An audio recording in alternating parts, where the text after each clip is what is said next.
స్వచ్ఛత అంటే నందిని. నందిని పాలు మరియు పెరుగు. నమస్తే రమ్మగారు. నమస్తే జయ. రమ్మగారు, రోజంతా యాక్టివ్గా ఉండాలి, ఏం చేయాలి దానికి? యాక్టివ్గా ఉండాలి అంతేనా? ఇవి జనరల్గా మనుషుల తత్వాలు, ఆరోగ్యము అవి కూడా ఉంటాయి కదా. మన పనులు, మన ఉద్యోగ జీవితం ఎలాంటిది, మన ఫ్యామిలీ లైఫ్ ఎలా ఉంటుంది, మన పిల్లల వయసులు వాటిని బట్టి డిపెండ్ అయ్యి ఉంటాయి. అయినా కూడా యాక్టివ్గా ఉండే రకం కొంతమంది ఉంటారు. ఎప్పుడు చూసినా పటాసులాగా పేలిపోతూ హాయిగా ఉంటారు. అవును. మామూలు వాళ్ళందరూ అంత పటాసుగా ఉండలేకపోతాం కదా, జామ్మని ఉండలేం. కానీ ఉంటే ఏంటంటే మనకి ప్లస్ ఆరోగ్యానికి మంచిది. శారీరక మానసిక ఆరోగ్యాలు బాగుండాలంటే యాక్టివ్గా ఉండటం ఒక మందు. ఈ రోజున ఏంటంటే మనం ఎక్కువగా ఎదుర్కొంటున్న సమస్య ప్రతి వాళ్ళకి డిప్రెస్డ్గా అయిపోవటం. అందరికీ డిప్రెషనే. దీనికి కారణం ఇది అది అని ఏముండదు. ఏదో మామూలుగా ఇప్పుడు మన ఈ మధ్య ఎవరితోటో మాట్లాడాను నేను, మన కేసు కాదు, జనరల్గా ఎప్పుడు విసుగ్గా ఉంటుంది, ఏదో ఒక నొప్పి, ఏడుపు వస్తుంది, అన్నిటికీ ఏడుస్తారు, పీరియడ్స్ ముందు ఎక్కువ ఏడుపుగా ఉంటున్నారు, ఏ పని చేయట్లేదు, సరిగ్గా చేయటం లేదు, ఇలాంటివేవో కంప్లైంట్లు. డాక్టర్ దగ్గరికి వెళ్తే ఈవిడ డిప్రెషన్లో ఉందని చెప్పాడు డాక్టర్. డిప్రెషన్కి ఏమీ లేదు, ఇల్లు వాకిలి బాగున్నాయి, అమ్మా నాన్న ఉన్నారు, అత్త మామ ఉన్నారు, భర్తతోటి బాగానే ఉంది, 2 పిల్లలు ఉన్నారు. ఎందుకు డిప్రెషను ఏమిటో ఆవిడకి తెలియదు, రీజన్ తెలియని డిప్రెషన్లో ఉంటున్నాం మనం ఇప్పుడు.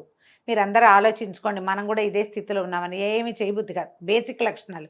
పని చేయబుద్ధి కాదు, సాటిస్ఫాక్షన్ ఉండదు, తినబుద్ధి కాదు, లేదు తినాలే అనిపిస్తుంది, ఎంతసేపు బయటికి వెళ్ళిపోదాం అనిపిస్తుంది, లేదా అస్సలు బయటికి వెళ్ళబుద్ధి కాదు, ఎన్ని పనులు చేసినా చాలనట్టు అనిపిస్తుంది ఒక రకం, ఏ పని చేయబుద్ధి కాదు ఇంకో రకం. ఎవరైనా వస్తే వీళ్ళు ఎందుకు వచ్చారా దేవుడా అనిపిస్తుంది, రాకపోతే ఎవరు లేరు నేను ఒంటరిగా ఉన్నాను అనిపిస్తుంది, నిద్ర పట్టదు, ఊరికే మెలకు వచ్చేస్తుంది, లేదా విపరీతంగా నిద్రే, మంచం దిక్కండి అట్లా పడుకోవాలనే ఉంటుంది. ఇవన్నీ కూడా డిప్రెషన్ లక్షణాలే. ఇంకా ఇవి కాకుండా ఇంకా 100 ఉంటాయి. ఊరికే కోపం రావటం, ఊరికే ఏడుపు రావటం, నైరాస్యం, ఏ పని చేత పట్టకపోవటం, ఎండ్ రిజల్ట్ దాకా పని చేయలేకపోవటం, ఇవన్నీ కూడా అందరూ ప్రతి వాళ్ళు ఇందులోకి వెళ్తారు జయ. ఇది ఒక సహజమైనది. జ్వరం వచ్చాక ఒక నిస్త్రాణ వస్తుంది చూడు, అవును, అలాగా ఇవి పెద్ద పెద్ద పనుల తర్వాత రావచ్చు, డెలివరీల తర్వాత, ఆపరేషన్ల తర్వాత, యాక్సిడెంట్ల తర్వాత, ఏదైనా ఫంక్షన్ అయిన తర్వాత, పిల్లల నుంచి పార్టీషన్ వచ్చినప్పుడు, లేదా అమ్మా నాన్నల partition, brother and sister partition, వాళ్ళు కూడా ఎక్కడికైనా ఫారెన్ వెళ్ళిపోతారనుకో, తమ్ముడో చెల్లెలో బయటికి వెళ్ళిపోతారు, అప్పుడు భర్తలతోటి కొంచెం సెపరేషన్ వచ్చినా, ఏదైనా చిన్న సెపరేషన్లు, వాళ్ళు ఏదో ఊరు వెళ్తారు, అలాంటప్పుడు కూడా రావచ్చు. ప్రెగ్నెన్సీ రావట్లేదని భయాలు అవి ఏర్పడ్డప్పుడు, ఎర్లీ ప్రెగ్నెన్సీలో కూడా ఈ లక్షణాలు ఉండొచ్చు. మనం ఇలా ఉన్నాము అనుకుంటే దాంట్లో నుంచి బయటపడేందుకు ప్రయత్నం చేయాలి. అది ఎట్లా, ఎంత సింపుల్గా చేయాలంటే మనకి ఎలా తెలుస్తుంది అలా అడుగుతారు. కాదు మనం చీకట్లో ఉన్నాం, లైట్ వేసుకోవాలని మీకు ఒకళ్ళు చెప్పాలా? మనకు అర్థమైపోతుంది కదా ఆటోమేటిక్గా కదా. మీరు ఆలోచిస్తే మీకు అర్థమవుతుంది. ఏమిటి నేను ఇలా పప్పులో ఉన్నాను, నేను ఇలాగే ఉండాలి, ఇలాగే ఉండొచ్చు అనుకోవద్దు. ఎప్పుడు ఇలాంటి నైరాశ్యాల్లో ఎవ్వరూ ఉండకూడదు, ఉండక్కర్లేదు. దానికోసం ట్రై చేయాలంతే. మీరు యాక్టివ్గా ఉండే పర్సనాలిటీ అయినా, లేదా మీరు యాక్టివ్గా ఉండాలి అని భావించినా మీ చుట్టూతా ఇది చేరదు, ఇది పోతుంది. ఒకవేళ వచ్చినా దాన్ని మనం తన్నేస్తాం, ఏదో దారిలో కనపడుతుంది దాన్ని తోపు తోసి మన దారిని మనం ముందుకు నడిచి వెళ్తాం. మీరు ఆలోచించి చూసుకోండి. ఇది 14-16 ఏళ్ల వయసు అప్పటి నుంచి మొదలుపెట్టి 60-70 ఏళ్ళ దాకా ప్రతి ఆడవాళ్ళు ఎదుర్కొంటారు. అవును, గమనించండి. మీ పిల్లలు డల్గా ఉన్నా, లేదా విపరీతంగా తినేస్తున్నా, సరిగ్గా మాట్లాడరు, ఎవరైనా వస్తే లోపలికి వెళ్ళిపోతారు, ఏది కొన్నా సాటిస్ఫాక్షన్ ఉండదు, ఇవన్నీ కూడా ఇలాంటివి. ఇది పెద్ద స్థాయి కాదు, చిన్న లెవెల్. దాన్ని సరి చేసుకోవాలి. యాక్టివ్గా ఉంటే ఇవి తగ్గుతాయి. యాక్టివ్గా ఉండటానికి ఏం చేయాలి, ఇది బేసిక్ థింగ్. ఏం చేయాలంటే early to bed, early to rise. Okay. రాత్రిళ్ళు పడుకోండి, పెంద్రాళే పొద్దున్నే లేవండి. ఏదైనా 100% ఫిజికల్ ఎక్సర్సైజ్ ఉండాలి. ఏమీ చేయలేరు మీరు, ఎక్సర్సైజులు రావు ఏమిటో రావు, జిమ్లో చేరే కెపాసిటీ లేదు మనకి, మన వల్ల కాదు. ఇంట్లో చేయండి, వాకింగ్ చేయండి, నడవండి, యోగా చేయండి. సులువు తక్కువ ఖర్చుతో అయిపోయే యోగా క్లాసులు కూడా దొరుకుతాయి. మెట్లెక్కి దిగండి, శుభ్రంగా నడవండి 1 గంట సేపు. ఏదైనా ఇంట్లో పని చకచకలాడుతూ చేసేసేయండి. ఏదైనా వంట చేయండి. శరీరానికి శ్రమ. సర్దటము, పనులు చేయటము, మొక్కల దగ్గర పని చేయటము, పైకి కిందకి నడవటము, ఎవరికైనా సహాయం చేయటము, ఎవరి పనులైనా చేసి పెట్టటము, ఏదో ఒకటి చేసి మిమ్మల్ని మీరు యాక్టివ్గా ఉంచుకోండి. దీంట్లో డ్యాన్సులు, సంగీతాలు, ఏదైనా ఇన్స్ట్రుమెంట్లు నేర్చుకోవటాలు, ఏదైనా సరే క్రియేటివ్ పని ఏదైనా, ఓకే, ఏదైనా తయారు చేయటం, అవన్నీ కూడా మిమ్మల్ని యాక్టివ్గా ఉంచుతాయి. ఈ ఇళ్లల్లో ఉంటారు, పనులు కూర్చుని పని చేసే కొన్ని ఉంటాయి కదా, కూర్చుని పని చేసే వాళ్ళకు కూడా యాక్టివిటీ అవసరమే. కొన్నాళ్ళకి ఏమవుతుంది, నడుం చుట్టూతా ఫ్యాట్ చేరిపోతుంది, లావుగా అవుతారు, ఒక కదలిక లేని ఒక మనస్తత్వం ఏర్పడుతుంది. దాంట్లోంచి బయటకు వచ్చేయండి. గంటకు ఒకసారి 2 గంటలకు ఒకసారి లేచి కాసేపు అటు ఇటు నడిచి తిరిగి గట్టిగా స్ట్రెచ్చింగ్ ఎక్సర్సైజులు చేసి ఒళ్ళు విరుచుకోండి. మామూలుగానే ఒళ్ళు విరుచుకోవడం తప్పని చెప్తారు కదా, ఒళ్ళు విరుచుకోకూడదు. ఒళ్ళు విరుచుకోకూడదు అంటే నీకు ఎవరైనా 4 ఉన్నప్పుడు నువ్వు చేతులు పైకెత్తి ఒళ్ళు విరుచుకుని చేయకూడదు, తప్పది, అది తప్పు. నువ్వు ఒకదానివే ఉన్నప్పుడు ఒళ్ళు విరుచుకోవు, ఒళ్ళు విరుచుకుంటాం కదా, చేయండి ఆ పని. చిన్నగా ఏమంటారు, వాన వల్లప తిరగటం, గిరగిరా తిరగటం, మన చుట్టూతా మనం 3-4 సిటప్స్ చేయటం. ఇది ఒకసారి ప్రాక్టీస్ చేయండి, మీకు తెలుస్తుంది. అసలు ఒళ్ళు విరుచుకుంటే వచ్చే జీవిత సౌఖ్యం ఏమిటి అనేది అది చేస్తే కానీ తెలీదు. నిజం చేయ. స్ట్రెచ్చింగ్ ఎక్సర్సైజు ఎంత బ్లడ్ ఫ్లో పెంచుతుందో తెలుసా శరీరంలో. చాలా రోజుల క్రితం చిన్న ఎక్సర్సైజ్ చేయండి అని ఒక వీడియో చేసాను, అది విపరీతంగా వైరల్ అయింది, బాగా కొన్ని లక్షల వ్యూస్ ఉన్నాయి దానికి. అవును, నిజంగా. చిన్నప్పుడు వాన వల్లప్ప తిరిగేవాళ్ళం. ఎవరికైనా వాన వల్లప్ప తెలుసా? ఎందుకు తెలియదు రమ్మగారు. అది తెలుసా? నాకు తెలుసు. అదేమిటో గుర్తు చేసుకుని చేయండి తప్పకుండా. హ్యాపీగా ఒక్కసారి గిర్రుమని బొటన వేలు మీదో, కాలి వేలు మీదో, కాలి మడవ మీదో మీ చుట్టూతా మీరు తిరిగి చూడండి. ఒక్కసారి 2-3 ఏళ్ల వయసు తగ్గిపోతుంది. ఎంత బాగుందో కదా వినడానికి, చాలా బాగుంది. అదే బాగా ఒళ్ళు తోముకొని స్నానం చేయండి.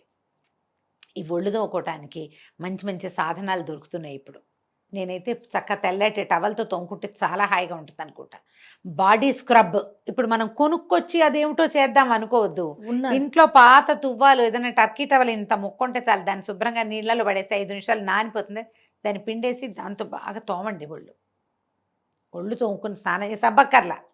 మొహము, మెడ, చెవులు ట్యాన్ ఎలా పోతుందో చేయాలి. దాంతో నెక్ ట్యాన్ ఉంటుంది మెడ దగ్గర, ఒక రకంగా మనకి భుజాల రంగు ఈ రంగు అంత మందంగా ఉండకూడదు, అది బరగ్గా ఉండద్దు, కొంచెమే బరగ్గా ఉండాలి, కొద్దిపాటి బరక. మీరు ఒళ్ళు కూడా పరపరలాడించకూడదు, తోమాలంతే, బలం పెట్టాలి. అప్పుడప్పుడు ఒళ్ళు నలుగు పెట్టుకోండి, మీకు యాక్టివిటీ పెరుగుతుంది, యాక్టివ్గా అవుతాం మనం. చెయ్యండి సరిగ్గా, శుభ్రంగా మంచినీళ్ళు తాగటం, ఏదైనా ఎనర్జీ డ్రింక్స్ తాగటం. ఎనర్జీ డ్రింక్ అంటే మళ్ళీ అదేదో కొనుక్కు రావద్దు, ఈజీ సింపుల్ మెథడ్ చెప్తాను చూడు.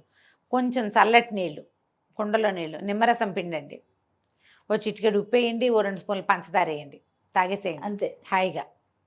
వేడి నీళ్ళల్లో కాస్త కరివేపాకు వేయండి, నీళ్ళల్లో కాస్త కరివేపాకు కానీ పుదీనా కానీ వేస్తే 1 నిమిషం పొయ్యి మీద ఉంచితే చాలా లైట్ గ్రీన్ కలర్ వస్తుంది, తాగేయండి. అవి మిమ్మల్ని ఎనర్జెటిక్గా ఉంచుతాయి తప్పకుండా.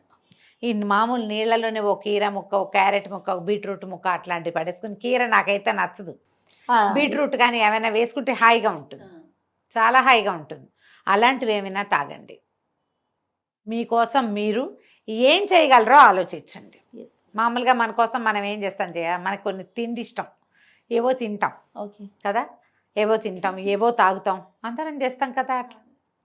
ఇది ఈ అందరం చేసే సహజమైన దాన్ని స్పెషల్గా చేసుకోండి మీకోసం. రమ్మగారు మీరు తిండని కానీ నాకు పునుగులు గుర్తొచ్చి నీకేమో బెజవాడి పునుగులు ఇష్టం అది కదా. మీకు జిలేబీ, నా పునుగులు రెండు గుర్తొచ్చినాయి నాకు.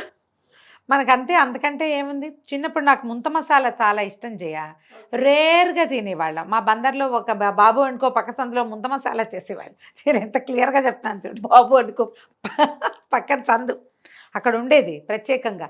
ఎప్పుడో తినేవాళ్ళం, ఎందుకంటే మా ఇళ్లలో ఉల్లిపాయలు అవి ఏమి ఉండేవి వెయ్యరు కాదు కదా. కదా, మా తిండిలో లేదు.